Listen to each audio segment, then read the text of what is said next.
Si estás comprando acuarela solo por el color, algo estás haciendo mal. Este tubo tiene toda la información que necesitas saber y no la estás sabiendo aprovechar. Igual que los medicamentos tienen un prospecto, los tubos vienen con unas guías que te voy a enseñar a leer. La mayoría de la gente pinta sin saber qué tiene entre manos y luego pasa esto. Colores sucios, mezclas raras y pigmentos que directamente no responden. Pero no te preocupes, para eso estamos en este canal en el que de la mano de la ciencia y un poco del sentido común y de lo que tenemos enfrente, aprenderemos a utilizar todo lo que tenemos entre manos. En uno de los anteriores vídeos de los pilares de la acuarela ya te comencé a contar un poquito sobre esto, un poco sobre cómo funcionan, cómo leer la etiqueta, pero de manera muy básica. Pero no te preocupes, porque si eres nuevo te voy a hacer un pequeño resumen antes de comenzar de lleno. Quiero comenzar diciéndote que todas las marcas tienen una pequeña guía de color de todos los pigmentos que utilizan. En ella vas a poder encontrar toda la información que necesitas, porque hay veces que en los tubos de acuarela no se encuentra absolutamente toda la información que te voy a decir, pero vamos a desglosarla poco a poco y de manera muy rápida. Aquí tengo unas cuantas cartas y vamos a utilizar las que tengamos más a mano para poder decirte todo lo que te quiero enseñar. Comencemos con esta. El cuadradito que puedes encontrar en muchos de tus tubos, por no decir en todos, simboliza la transparencia, es decir, te dice si tu acuarela se te va a quedar plana o no. Pequeño recordatorio, no todos los símbolos son iguales en todos los tubos, no hay una cosa común para todas las acuarelas, pero vamos a hacer más o menos un poquito. Empezando por esta, opaco, la transparencia de tu color es lo que te dice si tu color se va a quedar plano o no.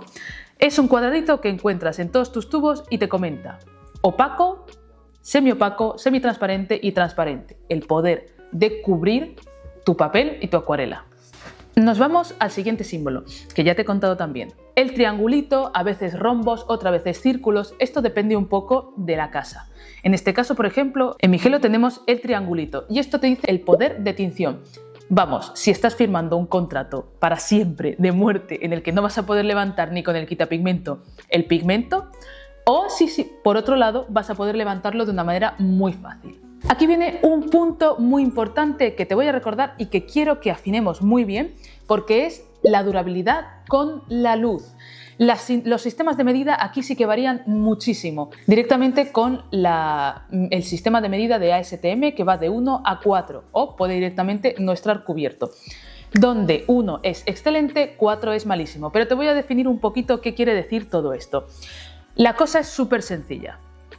Colores te vas a encontrar muchísimos en los que puede ser que, dependiendo de la calidad del color, tenga un poder de aguantar el sol, es decir, imagínate que pones la acuarela directamente cara al sol, el tiempo que va a durar la acuarela enfrentándose a esto. ¿Qué tenemos? Nivel 4, por ejemplo, basándonos en el ASTM, fugitivo completamente. El sol va a hacer estragos radicalmente delante de eso.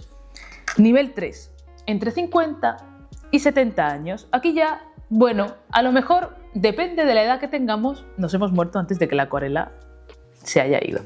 Nivel 2, 100 años. ¿Qué quiere decir esto? Bueno, una buena durabilidad, no está mal, a los 100 años ya sabe que tu acuarela empezará a flojear. Y nivel 1, el mejor más de 100 años, que es el que intentamos buscar en todas nuestras acuarelas. Lo ideal es mantener esto porque a pesar de que nos pongan muchos años, es verdad que la exposición directa al sol nos puede generar que nuestro color pues se vaya aclarando, se vaya diluyendo y eso es lo que tenemos que intentar evitar en nuestras acuarelas si lo estamos haciendo de manera profesional. Si simplemente estás empezando, estás probándote, a lo mejor que duren o no las acuarelas no te importa tanto, pero piensa en ello. Quieres que la acuarela te sobreviva, no que muera antes que tú. Las series. Cuando ves la palabra serie en tu acuarela tiendes a pensar, bueno, no termino de entender muy bien a qué se refiere esto. Es algo que en realidad como tal no debería ser tan importante en algunas marcas. Hay otras que tienen su propia manera de ser. Pero eso indica la dificultad que ha tenido el vendedor para conseguir ese pigmento. Serie 1 es muy difícil, un pigmento que a lo mejor no tiene por qué ser mejor o excelente, pero ha sido un poco más caro producirlo. Serie 5 sería uno que se encuentra de manera muy común, ¿vale? Es la dificultad de conseguir el pigmento para el productor. No tiene por qué ser que sea de mayor calidad, pero para que lo sepáis. Esto de las series también puede estar indicado con letras A, B, C, D, todo depende. También pasamos a la G. Siempre que veáis en algún pigmento, aunque es raro verlo en los botes de pigmentos puesto como tal, están más en las cartas de color, puede que haya colores que tengan una G al lado. ¿Qué simboliza eso? ¿Qué granulan? Son pigmentos que normalmente, bueno, ya os cuento un poco, los pigmentos que granulan son pigmentos muy pesados, que las partículas que tienen son muy grandes, entonces son muy densas, se posan bastante más rápido en las grietas del papel y por eso granulan. Entonces, los que tienen una G al lado son esos pigmentos densos, suelen ser los cadmios, los tierras, pigmentos minerales sobre todo, que nos pueden hacer unos efectos muy bonitos, con lo cual saber identificarlos en la carta de color o en los tubos nos viene muy bien y merece mucho la pena. Y ahora llegamos a una parte que considero que es muy importante a la hora de tener en cuenta de tú trabajar con tus materiales dentro del pigmento o fuera, o a la hora de limpiarlos, por ejemplo, en el grifo. La toxicidad del pigmento. No hay una regla general para todo el mundo, aunque sí que hay una regla bastante básica que sale en muchos de los tubos, y es que tenemos dos sellos: AP, Approved, es decir, es saludable, y CL, que es Caution, cuidado con el pigmento. Aquí tenéis, por ejemplo, dos de ellos, que son el violeta de cobalto oscuro y, por ejemplo, estoy utilizando como referencia el pardo Van Dyck. El pardo Van Dyck es un pigmento que, según la ACM1, la CMI, es aprobado porque su composición a largo plazo, no significa que si lo ingieres pueda ser maravilloso, pero su trato a largo plazo no te puede desarrollar ningún tipo de enfermedad. Interesante tenerlo en cuenta. Cuando está el CL es algo con bastante cautela. Muchos de los pigmentos que tienen CL se prohíbe su pulverizado o su ingesta. Son pigmentos que tienen metales pesados y que, bueno, prácticamente te hacen tener conciencia de que chupar el pincel para ponerle la punta o equivocarte con el agua del pincel en vez de con tu té es mucho más peligroso de lo que tú te piensas. Así que, por favor, tener en cuenta eso. Por ejemplo, el violeta de cobalto, los violetas de cobalto muchas veces se mezclan con arsénico. Así que fijaros la importancia de todo esto. Es cierto que ahora se están haciendo los pigmentos de una manera mucho más artificial, con lo cual se busca que ese tipo de materiales, ese tipo de metales pesados sean cada vez menos solubles, con lo cual si lo ingieres no se absorbe por el cuerpo y se expulsa de manera natural. Pero igualmente vamos a intentar no metérnoslo a la boca. Y vamos a pasar ahora al maravilloso mundo del ADN, porque puedes saber el ADN de tu pigmento, porque desgraciadamente te voy a decir una cosa: los nombres de los pigmentos no siempre son a lo que te debes ceñir a la hora de utilizarlos, porque cada casa nombra el pigmento de una manera completamente diferente. Los nombres se los ponen ellos, no significa que sea un pigmento exacto, y de hecho hay muchos pigmentos que en una casa tienen un ADN y en otra casa se llaman igual pero tienen otro ADN. ¿Cómo sabemos cuál es este? Vas a ver que detrás de cada pigmento tienes una cosita que pone PR, PB, PV, PO, ¿vale? Son unos pequeños numeritos en la parte de atrás, también en tus cartas de color, que por eso te digo que tener las cartas de color es súper interesante, que te va diciendo la composición química o qué minerales, qué pigmentos, qué elementos químicos tienen mezclados dentro. Y ahora que estamos en lo del ADN, te voy a hacer la distinción antes de ponerme a contar un montón de cosas. Dos distinciones. La primera, orgánico e inorgánico. Orgánicos, base de carbono, que se junta con hidrógeno, oxígeno, nitrógeno, básicamente con lo que estamos compuestos nosotros. Genial, se encuentran en la naturaleza y, bueno, pues son un poquito más volátiles, son un poquito menos granulantes, porque al final las partículas son mucho más pequeñas. Están genial, pero están empezando a desaparecer por eso de que no son tan estables. Inorgánicos vienen de los minerales, metales pesados, cosas así de las que te he estado contando antes. Granulan mucho más y tienen una duración muy potente a la luz. Esa misma clasificación podemos hacerla de otras dos maneras: naturales y artificiales. ¿Tienen que ver con esto? Sí. Naturales, como su propia palabra indica, lo puedes encontrar en la calle. Se extraen de minas, se recogen de plantas, bastante fácil. Artificiales vienen de laboratorio, ya se están copiando muchos de los elementos que sacamos de fuera en laboratorio, hay muchos que directamente solo existen en laboratorio y otros que se crean para sustituir elementos que son tóxicos, porque no creemos que tardando mucho vayan a quitar los metales pesados de las composiciones, con lo cual ya se están haciendo otro tipo de materiales como por ejemplo los JUE o los pigmentos libres de cadmio, que ya son pigmentos que van quitando a tóxicos y van metiendo cosas que sean mucho más saludables para nosotros y para el ecosistema. Y con esto tendríamos todo. Fíjate que te voy a hacer una pequeña curiosidad, como 3 elementos que se obtenían antes de la naturaleza, como es el carmín, que se extraía de la cochinilla, el añil, que se extraía de las flores, o el amarillo indio, que no te vas a creer de dónde se extraía, de la orina de vaca. Y ahora que sabes que este tipo de composiciones está grabado en la parte de atrás de tus acuarelas, te voy a decir muy por encima algunas cosas de las que puedes encontrar y que tienes que tener en cuenta, muy genéricas, y si te interesa saber más de cada familia de pigmentos, déjamelo en comentarios, que entonces haré un vídeo específico hablando de cada una de estas familias. Pero vamos a comenzar primero diciéndote pequeñas cosas que puedes encontrar en la parte de atrás. Tu ADN, como puedes observar, no siempre es un pigmento solo. Hay pigmentos monopigmentos, que no tienen por qué ser pigmentos básicos, sino que el mineral es solo uno o el pigmento es solo uno, con su aglutinante, que esos suelen ser los favoritos de los artistas porque ayudan a controlar mucho mejor las mezclas. Si haces mezclas con pigmentos pluripigmentos, un pigmento que tiene 3 o 4 pigmentos, por ejemplo, fijaros en el índigo, con otro pigmento que tiene 3 o 4, ya no estás mezclando solo 2 pigmentos, estás mezclando 7 pigmentos sin darte cuenta. Entonces, lo más probable es que te salga como la plastilina cuando juntas todos los colores, pues lo más probable es que te salga algo como eso. Por eso los artistas profesionales intentan ir siempre a monopigmentos para controlar más todo lo que están mezclando. A partir de ahí, lo que te puedes encontrar, cosas que puedes encontrar, son los siguientes.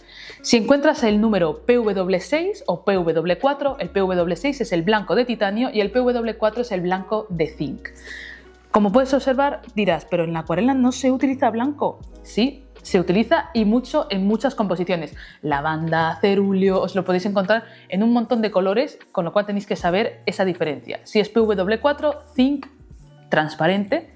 Si es PW6, titanio, uno de los más estables y de lo más dominante, y suelen ser acuarelas que son opacas. Suelen ser, no, lo son, porque el blanco de titanio es muy opaco. Por otro lado, tenemos pigmentos como los esenciales, como el PB15 2.3, que es el azul de cian, que suele ser un phtalo, que los phtalos son muy potentes en tinción y nada granulantes, el PW16, o el PR122, que yo lo relaciono con los pigmentos base de magenta, que suelen ser quinacridonas, muy potentes, no granulantes, maravilloso. Y también podemos encontrar pigmentos como esta maravilla de aquí, que me lo encontré yo el otro día y me pareció súper interesante. Tenemos un Pardo Van Dyck normal y un Pardo Van Dyck 2. ¿Qué diferencia hay? Pues que el Pardo Van Dyck normal es un NBR, un Natural Brown 8, mientras que el Pardo Van Dyck sintético es un PR101. El PR101 ya son pigmentos que se hacen en laboratorio, son pigmentos tierra-óxido que se hacen en laboratorio, con lo cual no salen de una mina como tal. Son muchos más estables y sí que nos van a dar pues mayor durabilidad a la luz.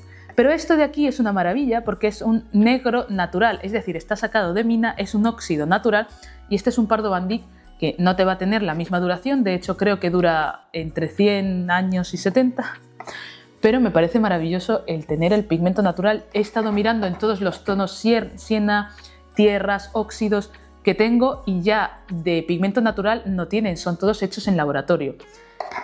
Y entrando en esta discusión, los tierras suelen tener una base toda igual porque son el mismo elemento químico, solo que se calcina más o se calcina menos. Por eso lo de tostado, vais a ver que si os fijáis en el ADN del siena natural y el siena tostado, ponen es el mismo y diréis, ¿y por qué se ve diferente? Porque depende de lo calcinado que esté ese pigmento, se ve de una manera o se ve de otra. Incluso si le meten selenio o cosas así a ese pigmento, se ven más rojos o se ven menos rojos. Ten eso en cuenta, que no siempre el ADN, por mucho que sea igual, es el mismo color.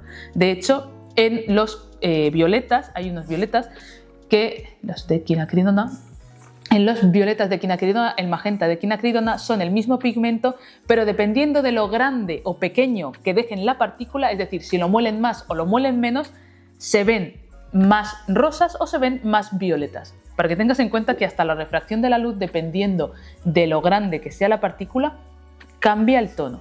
Con lo cual, te estoy diciendo que el ADN te ayuda a encontrar un pigmento y te estoy diciendo al mismo tiempo que ese mismo ADN te puede engañar porque puede ser un pigmento distinto. Vas a tener que probar los tonos. Pero es lo bonito de esto, toda la magia que tiene detrás. Y para ir terminando el vídeo, simplemente deciros que los pigmentos hay tanto para investigar que basarte en comprarlos simplemente por el color es que le estás perdiendo el 90% de lo interesante del pigmento. De hecho, hay pigmentos que nos acompañan desde que aprendimos a ponernos a dos patas y pintábamos en las paredes. Fijaros que la acuarela se puede considerar la pintura más antigua porque pigmento y agua siempre se han estado mezclados pigmento aglutinante y agua ha estado mezclado para ponerlo por todos sitios, con lo cual los tierras nos acompañan desde entonces.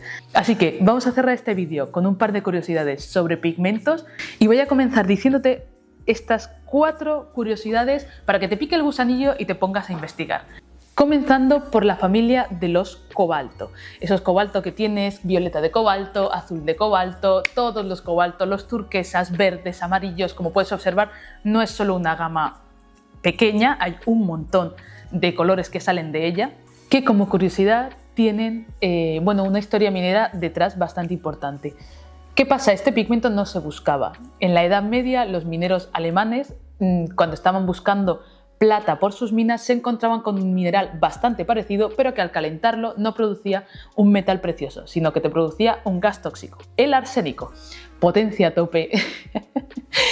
Y ante tal frustración, en vez de echarse la culpa a ellos mismos porque no sabían diferenciar un metal de otro, le echaban la culpa a unos duendecillos a los que decían que eran los causantes de sustituir su metal precioso por ese metal que era horrible y al que al final acabaron llamando cobalto. Es una familia bastante potente, que da mucha tonalidad distinta y que, bueno, puede llegar a ser tóxica. Cuidado con los violetas de cobalto, que son el que te he enseñado al principio del vídeo. El arsénico está presente. Otro de los colores que te quería mencionar es el pigmento momia, que no te vas a creer por qué te lo quiero mencionar. Efectivamente, antiguamente se molían momias para generar este pigmento. Ya no se hace. Ahora se hace de otra manera y se genera sintéticamente. Pero pintaban con momias, pintaban con restos humanos. Y dicen que no encuentran a la Nefertiti o algo así. Es pigmento, estoy segura de que alguien ha pintado un cuadro con él. Después tenemos el pigmento ultramar, que os he hablado en algún podcast del Patreon de él, y es un pigmento que venía pues de más allá del mar. Muy caro, muy costoso de producir y que, como habréis visto en historia del arte, se reservaba específicamente para X pinturas de la mayor realeza, incluso de la Virgen. Por eso la Virgen lleva el manto azul y muchos pintores se han quedado bastante pobres por culpa de eso. De hecho, al conseguirlos se negaban a mezclarlos con ningún otro color y se ponía puros sobre el lienzo en sí, porque con lo que había costado encima no lo ibas a mezclar. Y el cuarto y último que te quiero contar es el azul de Prusia. Es el primer pigmento en crearse sintéticamente, es decir, en laboratorio, y además en crearse y de manera accidental, porque ellos estaban haciendo otro pigmento, se les calentó de una manera rara, se les añadió sangre, no entiendo por qué, y salió, estaban intentando sacar un rojo y en vez de un rojo se les fue radicalmente a un azul, que de ahí salió el azul de Prusia. Una cosa interesante que tiene este pigmento, y de lo que me he enterado yo hace poco, es que este pigmento a la luz se aclara y dirás, bueno, venga, va, como cualquier pigmento, la luz al final deteriora los pigmentos. Pero no, escúchame, en la oscuridad, cuando lo vuelves a meter en la oscuridad, vuelve a su tono original, con lo cual es como No tienen una explicación científica exacta a eso, simplemente ponen como que sí, puede pasar, no te preocupes. Se altera su tono dependiendo de la luz que le esté dando. A partir de ahora, cuando compres un color, mira luz, mira transparencia, mira el ADN que tiene, si te granula, si no te granula, utiliza este vídeo las veces que te haga falta hasta que lo interiorices por completo, porque entender esto cambia radicalmente la manera en la que pintas. Dejas de luchar contra la acuarela e intentar dominarla y comienzas a trabajar con ella de verdad. Así que, si te ha gustado este vídeo, recuerda darle a like, suscribirte y darle a la campanita para enterarte cuando salga el próximo, que va a ser igual o más interesante. Recuerda que si te interesa conocer los distintos tipos de familias de pigmento, ya me lo estás escribiendo en comentarios, así como cualquier cosa que se te vaya ocurriendo, y que una vez que sepas cómo funcionan perfectamente, nos vemos en Patreon para ponerlo en práctica con todos los vídeos que te esperan ahí dentro. Así que, hasta el próximo vídeo.